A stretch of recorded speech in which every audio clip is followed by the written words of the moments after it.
नमस्कार दोस्तों, कैसे हैं आप लोग। मैं उम्मीद करता हूं आप लोग सब अच्छे होंगे। आप देख रहे हैं अपना YouTube channel MS computer point 9456। मैं आपका दोस्त स्वागत करता हूं आपके अपने प्लेटफॉर्म पर। दोस्तों, आज हमारी क्लास हिंदी की क्लास है और हमने काफ़ी अच्छी तरीके से हिंदी को एकजुट किया है, क्योंकि ऐसा होता है ना, कुछ किताबों में अच्छे तरीके से मुद्रण तो दिया होता है परंतु उसका सही से स्पष्टीकरण नहीं किया था। हमारे द्वारा कोशिश की जा रही है कि उसी स्पष्टीकरण को अच्छे तरीके से करना, उस मुद्रण को अच्छे तरीके से आपको समझाना और उसे बताना, जिसके चलते हमने सबसे पहले आपको जो चैप्टर पढ़ाया था, जो पढ़ाया हमने पढ़ाया आपको वर्णमाला की वर्णों की जानकारी बताने के लिए वर्णमाला क्या होती है वो बताई। दूसरे इसके बाद में वर्णमाला के बाद में हमने वर्णमाला में बताया कि स्वर क्या होते हैं, स्वर क्या होते हैं, फिर उसके बाद में व्यंजन क्या होते हैं। ठीक है, स्वर क्या होते हैं, व्यंजन क्या होते हैं। उसके बाद में हमने बताया आपको वर्णमाला के बाद में बताई संधि क्या बताई, इसके बाद हमने बताई संधि। समझिए बात को, मेरी बात समझिए क्या बात है। वर्णमाला का मतलब है कि वर्णों का ज्ञान, यानी कि महेश्वरी सूत्रों से, जो महेश्वरी सूत्र थे संस्कृत वर्णमाला से, जब पहले वर्णमाला निकल कर आई थी, उसके बाद में हमने स्वर बताए और व्यंजन बताए, किस तरीके से वर्णमाला को डिफाइन किया गया था। ठीक है, वो प्ले लिस्ट में आपकी वीडियो डली हुई है, आप जाकर जाइए देखिए, वहाँ पर क्लास पूरी तरीके से देखकर और आनंद लीजिए उस चीज़ का। अब जो है, अब है हमारी संधि देखी हमने, तो संधि में हमने 3 प्रकार की बात करी। एक तो स्वर संधि देखी, एक हमने व्यंजन संधि देखी, और एक आपने देखी विसर्ग संधि। एक आपने देखी क्या, विसर्ग संधि। हमने ये 3 प्रकार की संधियों को जो है यहाँ से देखा। ठीक है, और तीनों ही संधियों में हमने ये देखा कि संधि में किस तरीके की बात की गई और किस तरीके से उन्होंने कहाँ से बात को कही है। इसी के चलते आगे क्रम जो है कि जब हमने वर्ण सीख लिए हैं, वर्णों को जोड़ना सीख लिया है, अच्छा मुद्रण देखिए क्या है, जब हमने वर्ण सीख लिया कि वर्ण क्या होते हैं, फिर उसके बाद में हमने ये सीख लिया है कि वर्णों का जोड़कर क्या बनता है, संधि बनती है। तो अब हमें सीधी सी बात, अब हमें शब्द बनाने सीखने चाहिए, शब्द बनाने सीखने चाहिए कि शब्द कहाँ होते हैं। अब कुछ बच्चे क्या है, कुछ क्लास क्या होती है, पहले उपसर्ग प्रत्यय पढ़ा देते हैं, ये वो दुनिया भर की बात। ऐसा कुछ नहीं, एकदम क्रम से पढ़िए। सबसे पहले क्रम से पढ़िए, क्रम क्या है हमारा पढ़ने का, यानी मतलब एकदम क्रमवाही क्या होता है। सबसे पहले वर्ण पढ़ना है, वर्णों के बाद में हम वर्णों से मिलकर एक संधि पढ़ेंगे, संधि के बाद में जो हम पढ़ेंगे वो क्या पढ़ेंगे, वो पढ़ेंगे शब्द भेद। ये एक ऐसा चैप्टर है शब्द भेद कि पूरी हिंदी की कमर तोड़ देता है। 2 चैप्टर हैं, एक तो शब्द भेद और एक वाक्य भेद। शब्द भेद में क्या आता है मैं आपको थोड़ा सा बता दूं, शब्द भेद के पृष्ठभूमि बता दूं क्या होती है। शब्द भेद में तत्सम आता है, तद्भव आता है, देशज आता है, विदेशज आता है। ये होते हैं उत्पत्ति के आधार पर। उत्पत्ति में स्रोत के आधार पर जो होते हैं वो 4 प्रकार के होते हैं, तत्सम, तद्भव, देशज, विशेषज। ठीक है, और व्युत्पत्ति के आधार पर, अगर रचना के आधार पर देखो, 3 प्रकार के शब्द होते हैं, जिन्हें हम कहते हैं रूढ़ शब्द, यौगिक शब्द, योग रूढ़ शब्द। और यौगिक शब्द जो होते हैं वो खुद 3 प्रकार के होते हैं, उपसर्ग होते हैं, प्रत्यय होते हैं और समास होते हैं। ठीक है, इसके बाद में जो आता है व्युत्पत्ति के आधार पर, या ऐसा मान के प्रयोग के आधार पर। 2 प्रकार के होते हैं प्रयोग के आधार पर, एक तो विकारी शब्द और एक अविकारी शब्द। और अर्थ के आधार पर जो होते हैं, अर्थ के आधार पर जो होते हैं वो शब्द होते हैं 4 प्रकार के। जैसे कि आपका एक तो हो गया आपका एकार्थी, फिर एक हो गया समानार्थी, एक हो गया विपरीतार्थी, एक हो गया आपका विपरीतार्थी। ठीक है, और एक जो होता है आपका, एक होता है एकार्थी, एक होता है अनेकार्थी, एक होता है समानार्थी और एक होता है विपरीतार्थी। ये 4 प्रकार के होते हैं। इस तरीके से इन सभी शब्दों की इकट्ठा मालाओं को हम क्या कहते हैं, शब्द भेद कहते हैं। मतलब क्या है, मतलब ये है कि जब वर्णमाला ने शब्द बनाने शुरू कर दिए, जब वर्णमाला ने शब्द बनाने शुरू कर दिए, तो हमें ये कैटेगरीज करनी है कि शब्द कैसे बने। तो सबसे पहले देखते हैं कि शब्द का एक परिभाषा क्या होती है, यानी शब्द क्या होते हैं। तो देखिए शब्द क्या होते हैं, शब्द 2 प्रकार के होते हैं। यानी क्या जी, शब्द जो होते हैं वो 2 प्रकार के होते हैं। एक तो होते हैं सार्थक शब्द, एक तो होते हैं बेटा सार्थक शब्द, और एक होते हैं निरर्थक शब्द। निरर्थक शब्द, इन बातों को समझिए पहले। 2 प्रकार के शब्द होते हैं, एक तो होते हैं सार्थक शब्द और दूसरे होते हैं निरर्थक शब्द। ऐसे शब्द जिनके सार्थक खंडन किए जा सके, ऐसे शब्द जिनके सार्थक खंडन किए जाएं, क्या किए जाएं, खंडन, खंडन किए जाएं, उन्हें क्या कहते हैं, सार्थक कहते हैं। ऐसे शब्द जिनका कुछ अपना एक अर्थ होता है उन्हें हम क्या कहते हैं, सार्थक शब्द। निरर्थक शब्द ऐसे होते हैं जिनके खंडन करने पर कोई अर्थ ना आए, जिनके खंडन करने पर कोई अर्थ ना आए, उन्हें क्या कहते हैं हम, निरर्थक। यानी ऐसे शब्द जिनके सार्थक खंडन न किए जाए, ये भी लिख सकते हैं, जिनके हम सार्थक खंडन, सार्थक खंडन न किए जाएं या न कर सकें, सार्थक खंडन न कर सके, इन्हें हम क्या कहते हैं? निरर्थक कहते हैं। यानी सार्थक शब्द वो होते हैं जिनके सार्थक खंडन किए जा सकते हैं, निरर्थक शब्द वो होते हैं जिनके हम खंडन नहीं कर सकते। जैसे कि अगर हमने विद्यालय लिखा, अगर हमने लिखा विद्यालय, तो विद्यालय शब्द के मैं खंडन कर सकता हूँ, क्या? विद्या प्लस आल्य, और इस तरीके से इन दोनों का अर्थ हो सकता है। तो ये कैसा शब्द हो गया? सार्थक। निरर्थक शब्द क्या होता है? हम क्या लिखें? पानी, तो पानी इस टाइम सार्थक है, पानी इस टाइम क्या है? सार्थक, इसका क्यों अर्थ है, परंतु इसका नीपा अगर मैं कर दूं इसका कोई अर्थ नहीं है। इन्हें कहते हैं हम निरर्थक शब्द। यानी ऐसे शब्द जिनके खंडन करने पर या जिनके अर्थ बनाने थे, इनको बनाकर हम कोई शब्द बनाते हैं। नहीं समझिए, अब इसको ज़्यादा दूर तक लेकर नहीं जाइए, बात को ज़्यादा दूर तक बात को लेकर मत जाइए। चलिए मैं आपको एकदम सिंपल लैंग्वेज बता दूं, बिल्कुल देसी तरीके से, देसी तरीके से। शब्द किस चीज़ से बनता है? सबसे पहली बात कि शब्द किस चीज़ से बनता, क्रमशः ये चलिए। शब्द बनता है, शब्द बनता है वर्णों के मेल से, वर्णों के सार्थक मेल से। जैसे कि पानी, तो किससे मिलकर बना? पै आ न ई, पानी, सार्थक पानी। इस टाइम ये शब्द क्या हो गया? सार्थक। यानी कि वर्णों का एक ऐसा रूप जिनको हम मिलाकर एक सार्थक एक शब्द बना सकते हैं जिसका कोई अर्थ हो। आप किसी शब्द का नाम सुनिए, मन में रखिए, दिमाग में सोचिए, और आपको उसका प्रतिबिंब दिमाग में बन जाए, इसका मतलब वह अर्थ है। सार्थक से अर्थ के, सार्थक से अर्थ के, ऐसा मानिए। निरर्थक नि अर्थ के, ऐसा समझिए। लो देसी तरीका, जो शब्द अपने अर्थ के साथ चलता है उसे कहते हैं सार्थक, जो शब्द अपने अर्थ के साथ नहीं चलता उसे कहते हैं निरर्थक। इस प्रकार से दो प्रकार के शब्द होते हैं। अब सपोज करिए आपको टोकरी में डाले बहुत सारे शब्द, एक बगीचे की तरह समझिए। एक बगीचे में आम तोड़ने के लिए गया कोई, या फल तोड़ने के लिए गया। अब वो जब तोड़ के लाता है एक पेड़ से, तो वो सारे एक टोकरी में भर लाता है, वो एक टोकरी में भर लाता है। अब उसको बाद में कैटेगराइज किया जाता है, बाद में उनको साफ किया जाता है कि कौन से उच्च कोटि के फल हैं, कौन से निम्न कोटि के फल हैं, कौन से मिडिल कोटि के फल हैं। इसी आधार पर जो है इन्हें कहते हैं शब्दों का वर्गीकरण बाद में। ठीक, क्या कहते हैं भैया? शब्दों का वर्गीकरण। अब शब्द बना दिए बहुत सारे, अब जो हम पढ़ेंगे वो पढ़ेंगे शब्द भेद में क्या? शब्दों का वर्गीकरण। शब्दों का वर्गीकरण। ठीक, शब्दों का वर्गीकरण कितने प्रकार से किया जाता है? 4 प्रकार से किया जाता है। कितने प्रकार से किया जाता है? 4 प्रकार से। अब वो 4 प्रकार क्या है? यहाँ ध्यान दीजिए, वो 4 प्रकार क्या है? यहाँ ध्यान दीजिए, दिख रहा 4 प्रकार क्या है? सबसे पहले स्रोत उत्पत्ति। क्या? स्रोत उत्पत्ति, ठीक है। इतिहास, इतिहास के आधार पर, आधार पर। ठीक, ठीक है भाई, ये हो गया आपका। दूसरा क्या होता है? दूसरा होता है व्युत्पत्ति।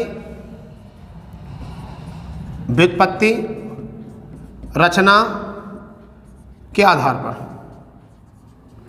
आधार पर। तीसरा जो होता है वो क्या होता है? प्रयोग के आधार पर, प्रयोग के आधार पर, ठीक है। चौथा जो होता है वो होता है अर्थ के आधार पर, अर्थ के आधार पर, ठीक है। 4 प्रकार के होता है। ये क्वेश्चन आया हुआ है जूनियर स्टैंड में कि शब्दों का वर्गीकरण कितने प्रकार का होता है? शब्द कितने प्रकार के होते हैं? 4 प्रकार के होते हैं। एक तो होता है उत्पत्ति, स्रोत, स्रोत उत्पत्ति इतिहास के आधार पर, व्युत्पत्ति रचना बनावट के आधार पर, यहाँ बनावट भी लिखना चाहिए कि बनावट के आधार पर, प्रयोग के आधार पर, और यहाँ अर्थ के आधार पर। बेटा क्या होते हैं? ये 4 प्रकार के होते हैं। ये कितने प्रकार के होते हैं? 4 प्रकार के। ये 3 प्रकार के होते हैं, ये 2 प्रकार के होते हैं, ये खुद 4 प्रकार के होते हैं। ये भी कई बार क्वेश्चन पूछ लिए गए हैं परीक्षा में कि उत्पत्ति के आधार पर शब्द जो होते हैं वो कितने प्रकार के होते हैं? 4 प्रकार। व्युत्पत्ति के आधार पर शब्द जो होते हैं वो कितने प्रकार के होते हैं? 3 प्रकार के। प्रयोग के आधार पर जो शब्द होते हैं कितने प्रकार के होते हैं? 2 प्रकार के। अर्थ के आधार पर शब्द जो होते हैं वो कितने प्रकार के होते हैं? 4 प्रकार के। कौन कौन से होते हैं? उत्पत्ति स्रोत के आधार पर कौन कौन से होते हैं? एक होते हैं आपके तत्सम, एक होते हैं बेटा तत्सम, एक होते हैं तद्भव, एक होते हैं देशज, एक होते हैं विदेशज। क्या होते हैं? विदेशज। यहाँ पर होते हैं तीन, एक तो होते हैं रूढ़ शब्द, एक होते हैं यौगिक शब्द और एक होते हैं योग रूढ़ शब्द। योग रूढ़ शब्द। यहाँ पर एक होते हैं विकारी शब्द, विकारी शब्द, एक होते हैं अविकारी शब्द, अविकारी शब्द। यहाँ होते हैं चार प्रकार के, एक आर्थी, अनेकार्थी, समानार्थी, समानार्थी और एक होता है आपका विपरीतार्थी।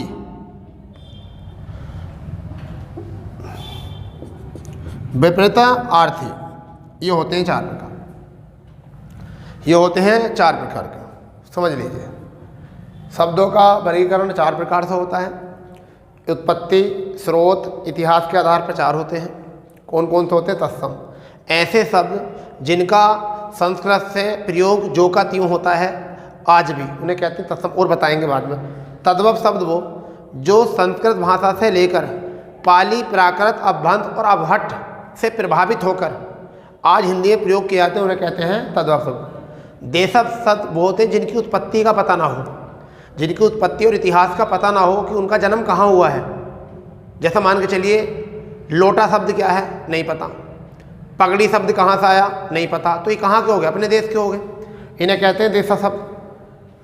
विदेश शब्द वो होते हैं जो कि कहीं और से आए हैं। जैसे डिप्टी शब्द जो आया है वो विदेशी शब्द है, अंग्रेजी शब्द है। ठीक है, डिप्टी शब्द जो है वो कहाँ से आया है? विदेश से आया है, तो अंग्रेजी शब्द है। अस्पताल शब्द जो है वो अलग से आया है, लालटेन शब्द अलग से आया है, अलमारी शब्द अलग से आया है, कैंची शब्द अलग से आया है। ठीक है, बंदूक शब्द अलग से आया है, समझ गए नहीं? बंदूक। ताश शब्द जो है अलग से आया है, समझ गए नहीं? फारसी भाषा का है ताश, समझ गए नहीं? ऐसे बहुत सारे शब्द जो हैं वो इधर उधर से भाषाओं से आए। वो ट्रिक से बताऊंगा मैं, याद करना, और ऐसी ट्रिक बताऊंगा बहुत विकट। व्युत्पत्ति रचना के आधार पर जो होते हैं वो तीन प्रकार के होते हैं। जैसे रूढ़ शब्द, यौगिक शब्द, योग रूढ़ शब्द। रूढ़ शब्द, यौगिक शब्द, योग रूढ़ शब्द। रूढ़ शब्द, यौगिक शब्द, योग। रूढ़ शब्द वो जिनके खंडन निय के जैसे हैं, यानी जिनके खंडन करने पर कोई अर्थ ना हो। जैसा पानी शब्द में भी पा और नी अलग करें तो कोई अर्थ नहीं है। यौगिक शब्द तीन प्रकार के होते हैं, इन्हें समझ लो। यौगिक शब्द तीन प्रकार के होते हैं भैया, ये तीन प्रकार के होते हैं। एक तो होते हैं उपसर्ग, एक होते हैं प्रत्यय और एक होते हैं समास।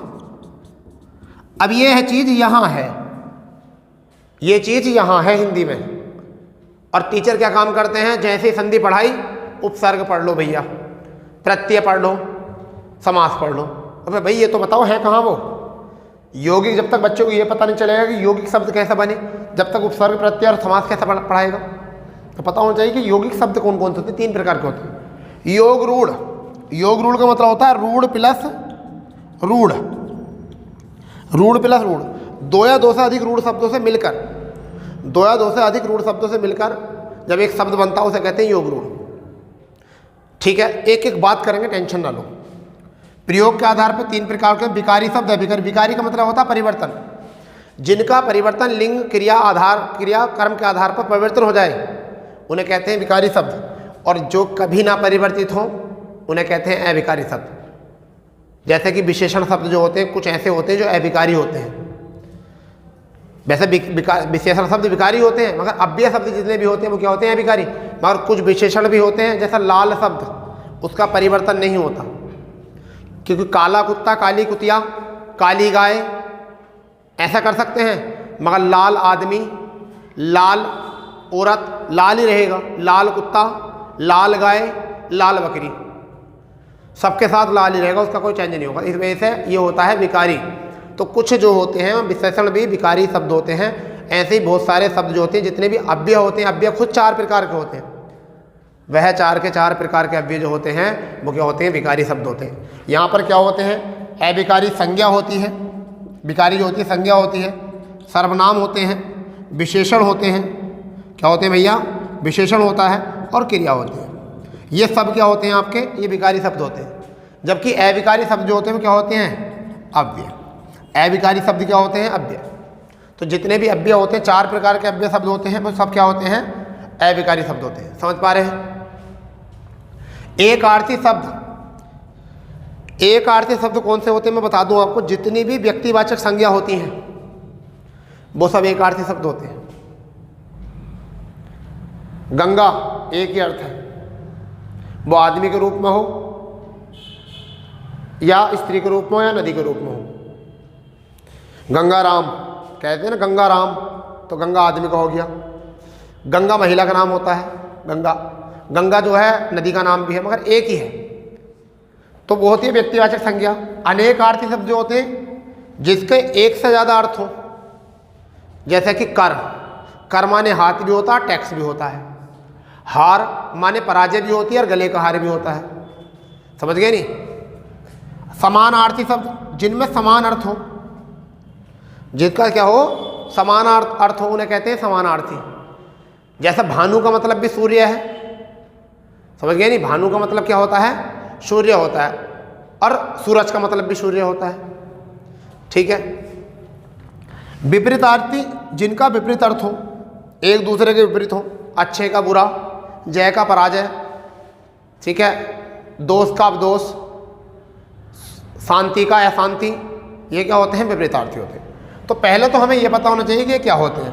शब्द क्या होते हैं, दो प्रकार के होते हैं, एक सार्थक शब्द होते हैं, एक निरर्थक शब्द होते हैं। शब्दों के वर्गीकरण के ऊपर बात करें तो शब्दों के वर्गीकरण में हम बात करें तो कितने होते हैं, चार प्रकार से होते हैं। स्रोत उत्पत्ति के इतिहास के आधार पर होते हैं, व्युत्पत्ति रचना के आधार पर होते हैं 3, प्रयोग के आधार पर 2 होते हैं, अर्थ के आधार पर जो होते हैं वो कितने होते हैं, 4 होते हैं। या तो आप इसका स्क्रीनशॉट ले लो या फिर आप इसे लिखो। मैं ज़रा थोड़ा बोर्ड से हट गया हूँ, ठीक है। आप इसका स्क्रीनशॉट ले लोगे तो और अच्छा रहेगा, और अच्छा रहेगा। समझ गए नहीं।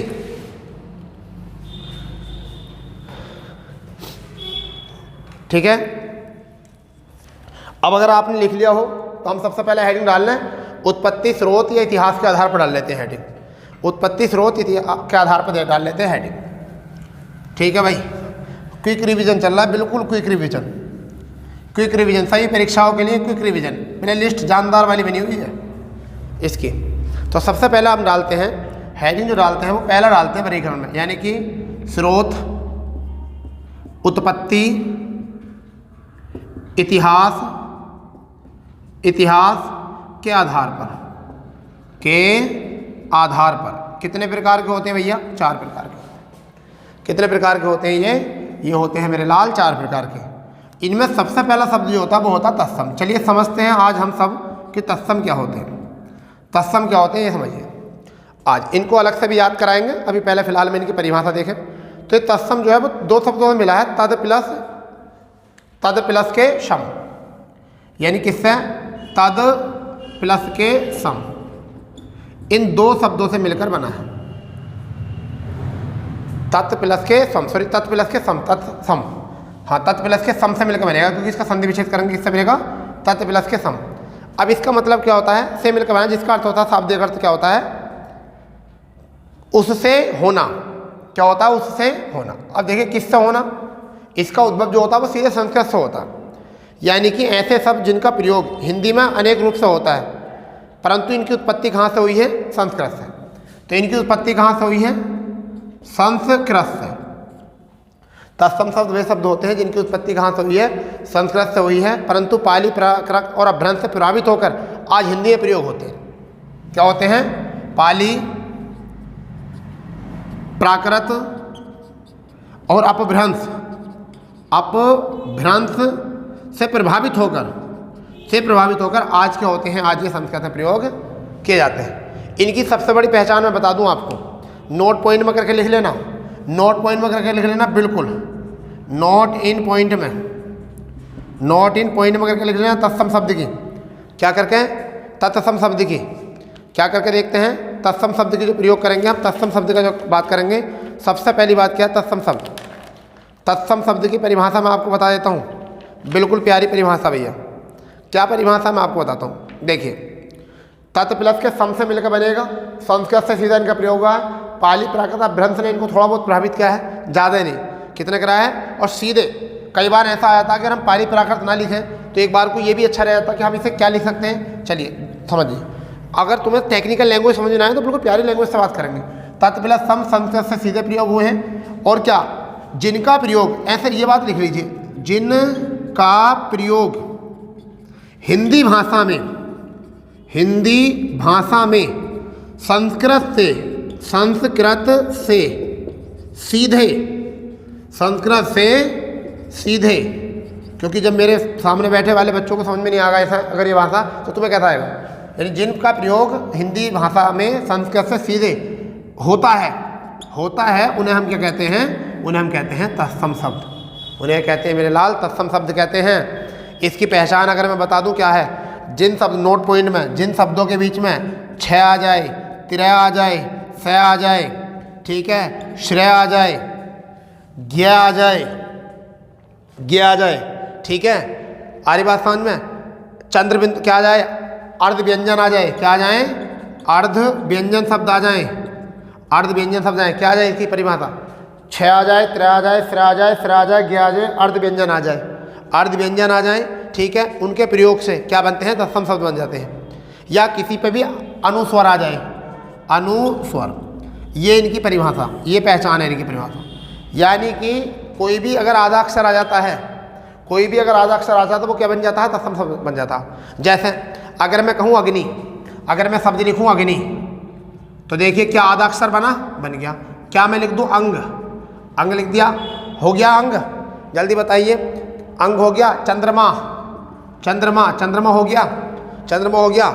क्या लिख दूँ मैं, अंश, क्या लिख दूँ, अंश, अंश हो गया तत्सम, ठीक है, अंश हो गया। भ्राता, क्या लिख दूँ, भ्राता, भ्राता, भ्राता भी हो गया, आधा अक्षर है।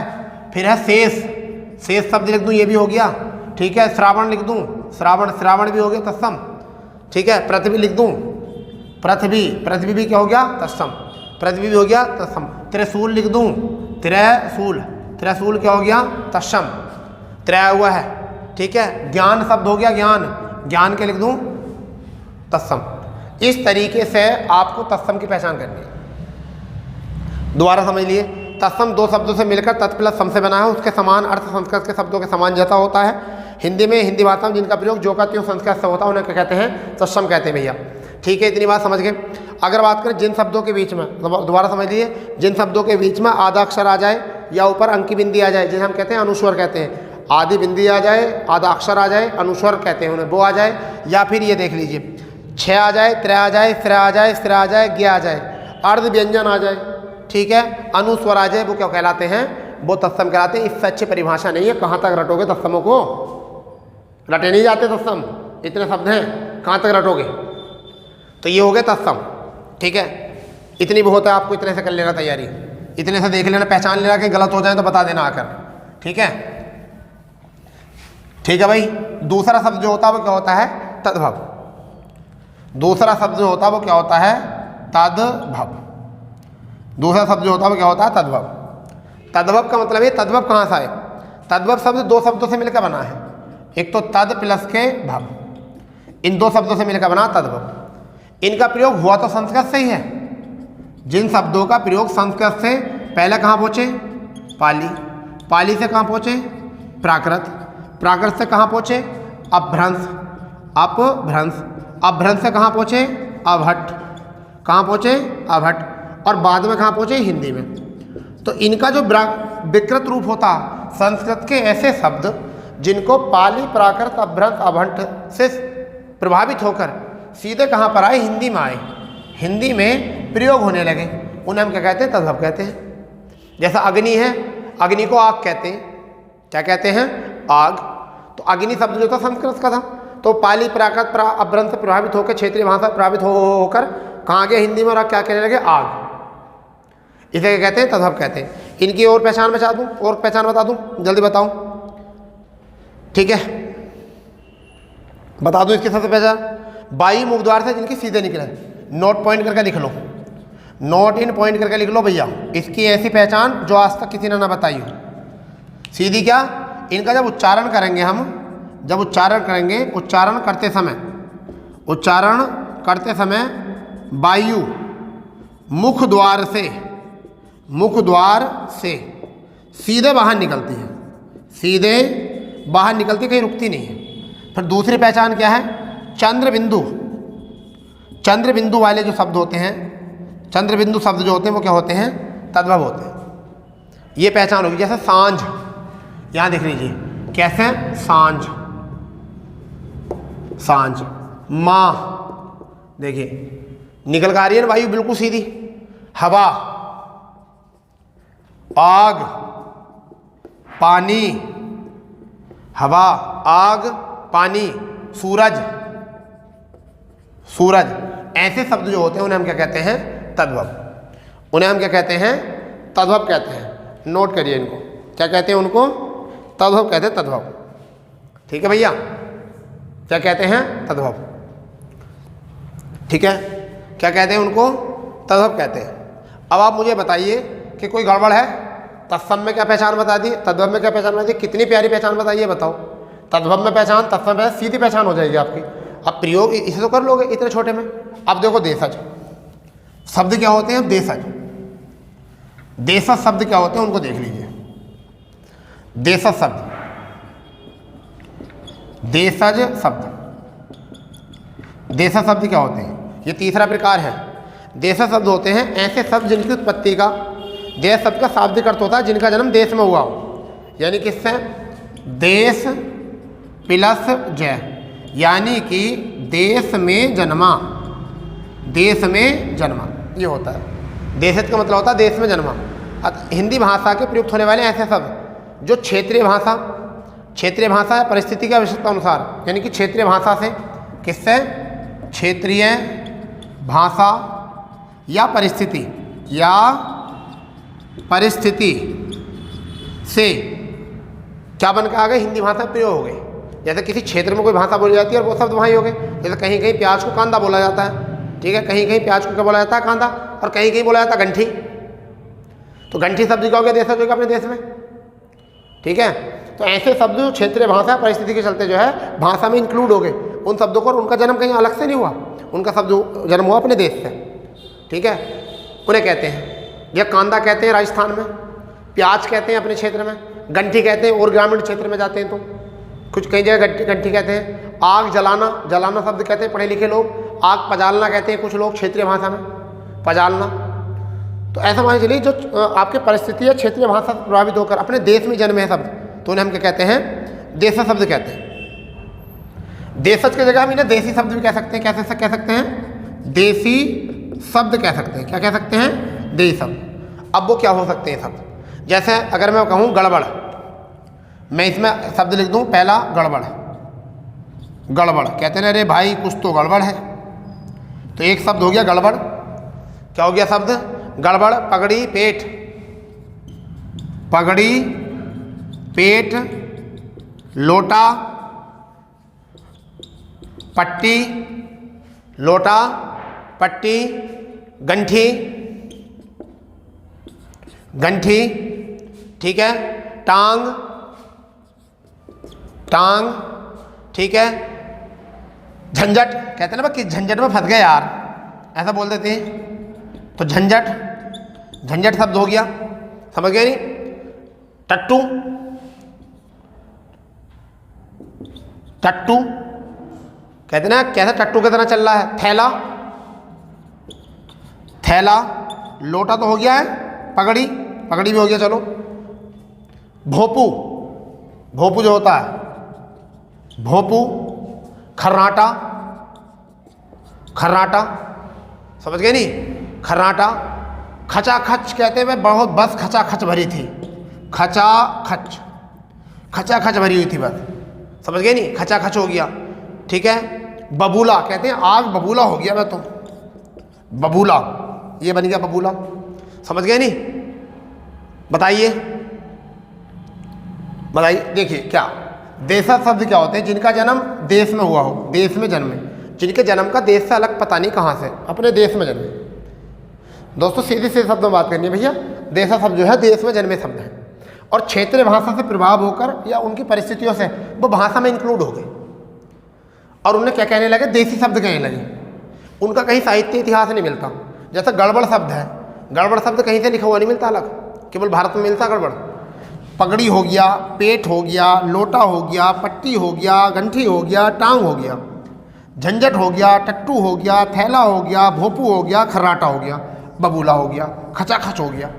ये शब्द सारे कहते हैं देश शब्द, इन्हें कहते हैं देश शब्द, ठीक है। अरे बात समझ में? इन्हें क्या कहते हैं? देह शब्द कहते हैं। अब विदेश शब्द क्या होते हैं उनको समझ लो, क्योंकि बहुत सारे होते हैं विदेश। मैं कल अगली क्लास में उनकी ट्रिक बताऊंगा आपको। परंतु विदेश को जान लो क्या होते हैं, विदेश क्या होते हैं उनको जान लो पहले, क्योंकि एक हो जाएगा आपका उत्पत्ति के आधार पर हो जाएगा। ठीक है, मैं बताऊंगा ट्रिक, और ऐसी ट्रिक बताऊंगा कि आप ये सोचोगे अरे ये शब्द तो हमसे याद ही ना होते थे। ठीक है, ये शब्द तो इससे हमसे याद ही ना होते थे, तो कैसे करें फिर? तो देखिए अब जो हमारा वो है विदेशक, विदेश शब्द जो होते हैं वो चौथा होता है हमारा। ठीक है, विदेश शब्द जो होता है वो चौथा होता है। अब विदेशक जो होते हैं वो कितने प्रकार के होते हैं? 2 टाइप के होते हैं। विदेशक जो होते हैं भैया वो कितने टाइप के होते हैं? 2 टाइप के होते हैं। विदेशक शब्द जो होते हैं वो कितने प्रकार के होते हैं? 2 प्रकार के, याद रख लेना इसको। एक तो वो होते हैं जो मुस्लिम शासन से प्रभावित थे, एक शब्द तो वो थे जो मुस्लिम, अच्छा ले यहाँ हो गया और मैं यहाँ, मुस्लिम शासन से प्रभावित। ठीक है, और एक ये थे कि यूरोपीय शासन से प्रभावित। ठीक है भैया, यूरोपीय शासन से प्रभावित। अब मुस्लिम शासन से प्रभावित कौन कौन से थे? अरबी फारसी, तुर्की, उर्दू। ये तो थे अरबी, फारसी, तुर्की, उर्दू, ये तो थे मुस्लिम शासन से प्रभावित अब। और जो ये थे आपके पुर्तगाली, फ्रेंच,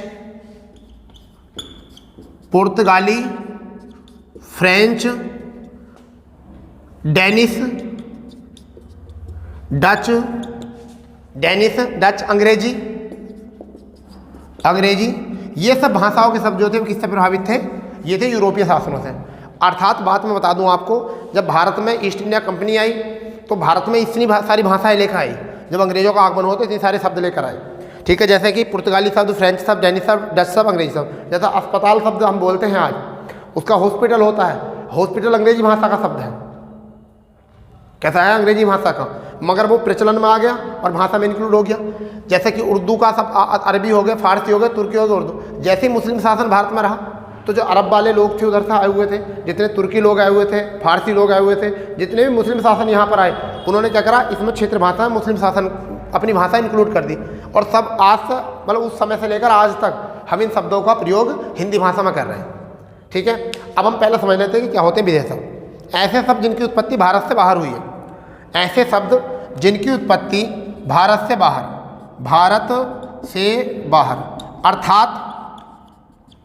अर्थात विदेश में। कहाँ पर? विदेश में। ऐसे शब्द जिनकी उत्पत्ति भारत से बाहर हुई है, भारत से बाहर हुई है अर्थात विदेश में हुई है, उन्हें हम क्या कहते हैं? विदेशी शब्द कहते हैं मेरे लाल।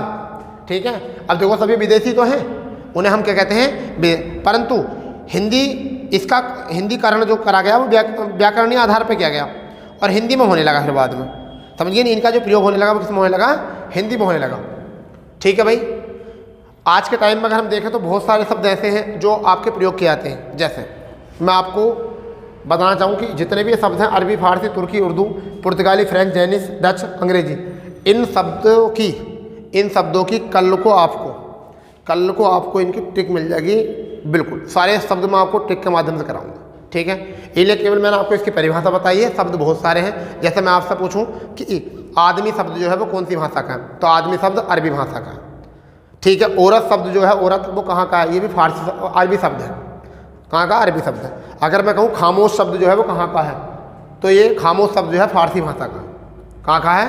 फारसी भाषा का। आतिशबाजी शब्द जो है ये कहाँ का है? ये फारसी शब्द का है। कहाँ का है? अंग्रेजी की बात अगर हम करें तो अंग्रेजी का क्या करा है? हिंदीकरण किया गया है अंग्रेजी में। जैसे कैप्टन का क्या होता था? कप्तान। देखिए अब थोड़ा समझ लेते हैं, और बात तो करेंगे परंतु इतनी बात समझिए, इसका हिंदीकरण कैसा करा? विदेशी शब्द का हिंदीकरण कैसा किया गया? कैप्टन बोला जाता था, कभी कैप्टन बोला जाता था, मगर हमने हिंदीकरण करा तो क्या बना दिया? कप्तान बना दिया। इसका क्या बना दिया? कप्तान। हो गया हिंदीकरण। ठीक है, एक बोला जाता था लाल टर्न। क्या बोला जाता था? लाल टर्न बोला जाता था। इसे हमने क्या कह दिया? लाल टेन कह दिया। लो बताओ। ऑफिसर होता था एक शब्द, ऑफिसर एक शब्द होता था, उसे हमने क्या कह दिया? अफसर कह दिया। बताओ, ये काम करा हमने। अब ये वाले शब्द जो प्रयोग हो रहे हैं तो हमें ऐसा लग रहा है हिंदी में, हिंदी के नहीं है, ये विदेशी शब्द हैं। इनकी उत्पत्ति कहाँ से हुई है? विदेशों से हुई है। हमने तो केवल इसका हिंदीकरण किया है। तो इन सब की ट्रिक को की याद करने के लिए मैं आपको बताता हूँ। देखो ट्रिक कैसे याद करेंगे, ट्रिक कैसे याद करेंगे मैं आपको ट्रिक बताता हूँ कैसे ट्रिक याद करेंगे। बहुत प्यारी ट्रिक है, आराम से सुन लो, एक ट्रिक सुन लो बस। मुग़ल उर्दू बोलते थे, मुग़ल उर्दू बोलते थे, वे ताश खेलते थे। उनकी बेगम बीबी बहादुर थी, उनकी बेगम बीबी बहादुर थी, जो कैंची चाकू तोप तमंचा के साथ कैंची चाकू तोप तमंचे के साथ साथ चम्मच से लाशें बिछा देती थी। चम्मच से क्या बिछा देती थी? लाशें बिछा देती थी, जिन्हें कुली खच्चर द्वारा ले जाता था और दरोगा देखकर तमगा लेता था। तो जितने भी शब्द इस कहानी में प्रयोग हुए हैं तो ये सारे शब्द कैसे हैं? तुर्की भाषा के शब्द हैं। जैसे तुर्की में क्या शब्द हो गया? ताश हो गया, बेगम हो गया, बीबी हो गया, बहादुर हो गया, कैंची हो गया, चाकू हो गया, तोप हो गया, तमंचा हो गया, चम्मच हो गई, लाश हो गई, कुली हो गया, खच्चर हो गया, दरोगा हो गया, तमगा हो गया। ये इस कहानी में कितने शब्द आए? ऐसा कहानी से याद हो जाएंगे। और ये कौन से हैं? तुर्की के। अरबी शब्द क्या होते हैं? उनकी ट्रिक। तुर्की शब्द क्या होते हैं? उनकी ट्रिक। ठीक है। पुर्तगाली शब्द क्या होते हैं? उनकी ट्रिक। फारसी शब्द क्या होते हैं? उनकी ट्रिक। ठीक है। आपको मिलेगी कल, ये मेरा वादा है। तो कल की क्लास जो है वो ट्रिक के लिए, माध्यम के लिए आपको देखनी पड़ेगी अगर शब्द सीखने हैं तो, वरना रट्टा मारते मारते बावले हो जाओगे, पागल हो जाओगे, शब्द याद नहीं होंगे। ठीक है। आज के सेशन में केवल इतना ही करते हैं, ज़्यादा लंबी क्लास लेंगे नहीं, क्योंकि ज़्यादा लंबी क्लास केवल परिचय है। क्लास रियल में जो है इस चीज़ की कल शुरू होगी। इसकी कल मिलते हैं नए सेशन के साथ। और यदि आप हमारी क्लासों से संतुष्ट हैं तो लाइक ज़रूर कर दिया करो, जिससे कि हमारा वही फीडबैक है, क्योंकि हम आपको फ्री में पूरा कंटेंट उपलब्ध करा रहे हैं, क्योंकि हम आपको देखना चाहते हैं अधिकारी बनता हुआ। जान हम भी फूंक रहे हैं, आप भी मेहनत करो। हम चाहते हैं हम दोनों की मेहनत से, क्योंकि ना मेरी मेहनत से आपका सिलेक्शन होने वाला, ना अकेले आपकी मेहनत से आपका सिलेक्शन होना। हम जब तक दोनों मिलकर काम नहीं करेंगे जब तक काम चलेगा नहीं। कोई अकेला एक आध बंदा ऐसा होता है जो कभी स्टूडेंट के बारे में सोचता है, वरना स्टूडेंट के बारे में नहीं सोचते। समझ गए नहीं? मैं आपके साथ बहुत मेहनत करता हूँ, आप भी मेरे साथ मेहनत करो और आराम से आप हम दोनों कामयाब होंगे। आप जल्द से जल्द नौकरी पे जाइए, फिर हमें करिए, हम आपका इंटरव्यू कराएंगे अपने चैनल पर, आपके सामने बिल्कुल आपको खुद लाइव लेकर आएंगे। ठीक है। और कहेंगे कि देखिए ये बंदा था, हमारे चैनल से जुड़ा हुआ था और आज इनका जो है सिलेक्शन हुआ। ऑफलाइन तो हमने बहुत सिलेक्शन दिए हैं, हम चाहते हैं ऑनलाइन ही बच्चे हमसे जुड़ें और अपने सिलेक्शन का हमारे साथ शेयर करें और इस दुनिया को बताएं, पूरे देश को बताएं कि हाँ जी हम इस माध्यम से पढ़ के भी सिलेक्शन ले सकते हैं। चलिए तो कल मिलते हैं नए सेशन के साथ। जय हिंद, जय भारत।